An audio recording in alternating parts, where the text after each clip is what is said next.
War कहीं भी हो, भारत पे भी असर तो इसका पड़ेगा ना। तो दुनिया पे पड़ेगा। दुनिया झेलेगी तो हम भी झेल लेंगे। लेकिन कुल मिला जुला के इजराइल हमारा मित्र है ना। ईरान आपका मित्र नहीं? कैसे है? कैसे है? अभी पाकिस्तान से युद्ध हुआ था तो ईरान बोला था? कौन बोला था? अरे बोला नहीं था, इसका मतलब ये थोड़ी है कि दुश्मन हो गया। तो उसके मुंह में दही जमा था। उसके किताब में लिखा हुआ है कि यहूदियों को खत्म करना, यहूदियों को खत्म करना है। ऐसी परिस्थिति में अगर एक बम काफी है पूरे इजराइल को खत्म करने के लिए, तो ऐसी परिस्थिति में इजराइल क्या करे? जहां जिस देश का स्थापना इजराइल को खत्म होने के नाम पे हुआ है, वहां अगर कल परमाणु बम बन जाता है तो इजराइल के साथ क्या होगा? पर सबको अधिकार है अपने देश की रक्षा करने के लिए। ईरान अगर परमाणु बम अगर बना के अपने देश की रक्षा सुनिश्चित कर रहा है तो इसमें क्या दिक्कत? किससे डर है उसको? किससे डर है? किससे? भैया एक बात किससे डर है? सुनिए सुनिए, नहीं ना एक मिनट, भारत भी तो न्यूक्लियर बम बना चुका है। उतना बड़ा दुश्मन। लेकिन एक बात बताइए, जितना हिजबुल्ला से लेता, जितना प्रॉक्सी हैं जिससे जो उससे लड़ रहे हैं, हमास किसका बनाया हुआ हमास है? हिजबुल्ला किसका बनाया हुआ है? हुती किसका बनाया हुआ है? यह सब ईरान के प्रॉक्सी हैं। हमारे पास इतना है कि मैं आटे के लिए लाइन में थोड़े लगे हुए हैं, हम भीख थोड़ा मांग रहे हैं। भैया हमारे देश में हमारे किसान हैं, हम सक्षम हैं, हम 80 करोड़ को खिला रहे हैं, तो थोड़ा अनाज महंगा होगा तो क्या फर्क पड़ेगा? देश की बढ़ती अर्थव्यवस्था रुक जाएगी या हो सकता है कि पीछे हो जाए, तो इससे आपको फर्क नहीं पड़ेगा? मोदी है तो मुमकिन है।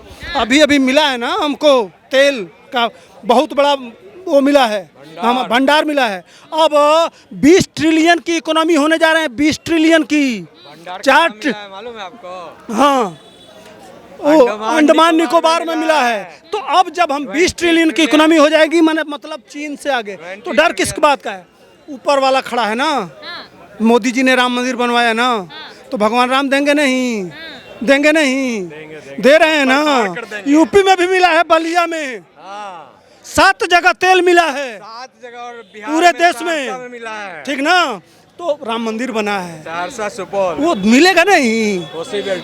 प्रभु बोनस में देते हैं, तो वो मिलना है। दुनिया की कोई ताकत भारत को विश्वगुरु बनने से नहीं रोक सकती है, चिंता मत करिए।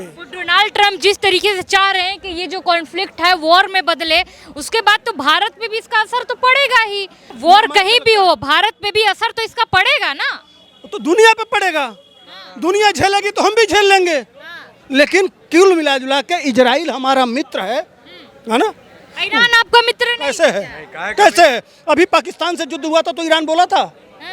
कौन बोला था? अरे बोला नहीं था, इसका मतलब ये थोड़ी है कि दुश्मन हो गया। तो उसके मुंह में दही जमा था। ट्रम्प ने भी नहीं बोला था कि हम भारत के साथ खड़े हैं, तो दुश्मन हो गए क्या? बोला था वो, उसका जो उपराष्ट्रपति है वो कहा था, ठीक ना। ट्रम्प तो नहीं बोले ना। अच्छा, अमेरिका से युद्ध नहीं हो रहा है, इजराइल से युद्ध हो रहा है ना।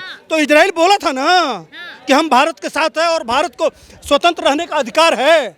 तो किसके साथ खड़े हों?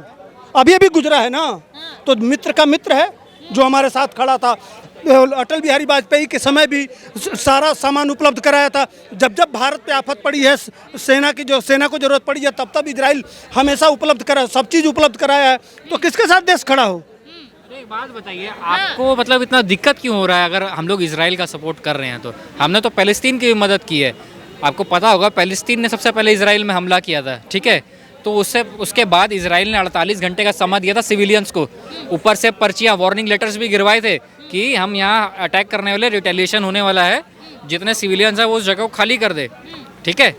अब वहाँ के लोगों ने खाली नहीं किया, उस चीज़ का खामियाजा भुगतना पड़ा उनको।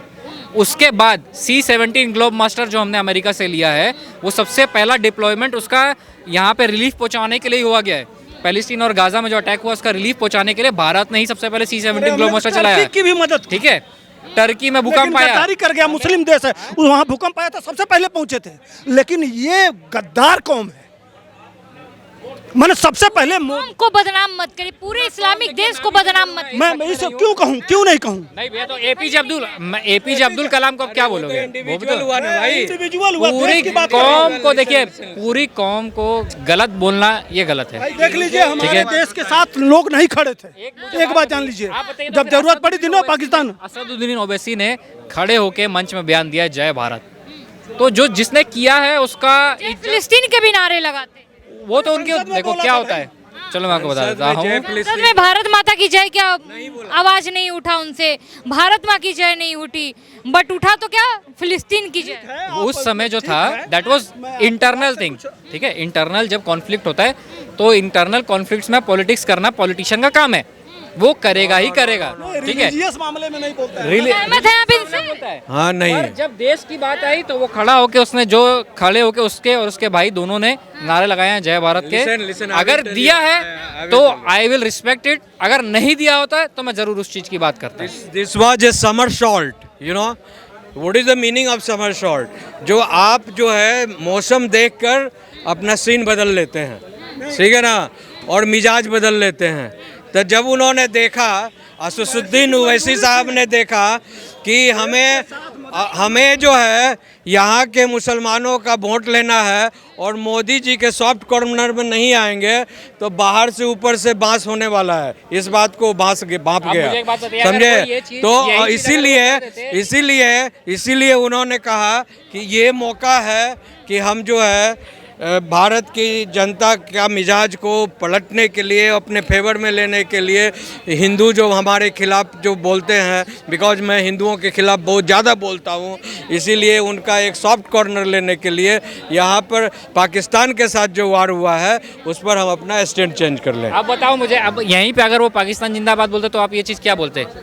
तो अभी क्या बोलते? तब भी आप उनको गलत बोलते उसके मन से है कि बोला नहीं? गया है। अरे वो तो बोला गया है उस ओवैसी के मन से बोला गया, उसकी मजबूरी थी भाई। नहीं बोला है। नहीं ओवैसी की मजबूरी थी। यहाँ के मुसलमान हिंदू कहते हैं कि भाईचारा, तो उस भाईचारे का क्या होगा? उसी पाकिस्तान के उस सेना जनरल ने बोला था कि हिंदू और मुसलमान एक साथ नहीं रह सकते हैं, इसी आधार पर देश का बंटवारा हुआ था। तो फिर 18% ठीक ना? मुसलमान भारत में आज क्यों ठीक। है? हाँ, ये सवाल फिर बोलिए। 18% मुसलमान आज भारत में क्यों है? मैं जवाब दूं? क्यों है आज भारत में 18% मुसलमान है, 2.5% के आसपास सिख है। अगर सबको हिंदू हिंदू करना है तो आज मुसलमान और सिख क्यों है?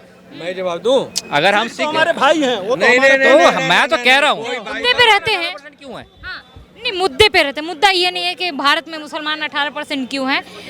भारत को अपना स्टैंड किसके साथ क्लियर करना चाहिए? इजराइल इसमें कोई वो है क्या, दो मत है क्या? मैं तो कह रहा हूँ जो हमारे देश का शेर श्री नरेंद्र मोदी जी आज इजराइल के साथ खड़ा है, और हमारे भी जो हमारे भारत में जो सनातनी है सबको खड़ा होना चाहिए इजराइल के साथ। जो इजराइल आज हम जामा मस्जिद गए थे ऐसे ही सर्वे करने के, जामा मस्जिद के खास करके मुस्लिम कम्युनिटी के वहाँ पे लोग ज़्यादा हैं, तो वो किनके सपोर्ट में है? तो उनका कहना है कि भारत को ईरान के साथ ही खड़े रहना चाहिए क्योंकि इजराइल ने काफ़ी ज़्यादा फिलिस्तीनियों को मारा है। जब प्रधानमंत्री जी ने ऑपरेशन सिंदूर करा था तो वो तो आप मुसलमान की क्या बात कर, और झंडा पाकिस्तान का जो है सड़कों पे से उतार रहे थे, तो ऐसे मुसलमानों को भी क्या करोगे? कि इजराइल बहुत छोटा सा देश है, माने 70 गुना कम है इजराइल। आज से नहीं, जब से ईरान में जो इस्लामिक शासन आया है तभी से पहला जो वहाँ बैठा था, मैंने समझ रही है ना, जो वो कहा कि हमारा पहला मुद्दा, उसके किताब में लिखा हुआ है कि यहूदियों को ख़त्म करना है, यहूदियों को ख़त्म करना है। ऐसी परिस्थिति में अगर एक बम काफ़ी है पूरे इजराइल को ख़त्म करने के लिए, तो ऐसी परिस्थिति में इजराइल क्या करे? जहां जिस देश का स्थापना इजराइल को ख़त्म होने के नाम पे हुआ है, वहां अगर कल परमाणु बम बन जाता है तो इजराइल के साथ क्या होगा? पर सबको अधिकार है अपने देश की रक्षा करने के लिए। ईरान अगर परमाणु बम अगर बना के अपने देश की रक्षा सुनिश्चित कर रहा है तो इसमें क्या दिक्कत? किससे डर है उसको? किससे डर है? किससे भैया एक बात किससे बताओ, डर है? सुनिए भारत भी तो नहीं था सुनिए, nuclear है ना वो। ना ना, एक मिनट। भारत भी तो न्यूक्लियर बम बना आपने चुका। उतना बड़ा दुश्मन, लेकिन एक बात बताइए, जितना हिजबुल्ला से लेते हैं, जितना प्रॉक्सी हैं, जिससे जो उससे लड़ रहे हैं, हमास किसका बनाया हुआ हमास है? हिजबुल्ला किसका बनाया हुआ है? हूती किसका बनाया हुआ है? यह सब ईरान के प्रॉक्सी हैं जो लड़ रहे हैं आज इजराइल से। क्या बिगाड़ा था? जो जिस दिन इजराइल में घुस के 1000 लोगों को मारा गया था, क्या किया था इजराइल ने? क्या दोस्त था उसका?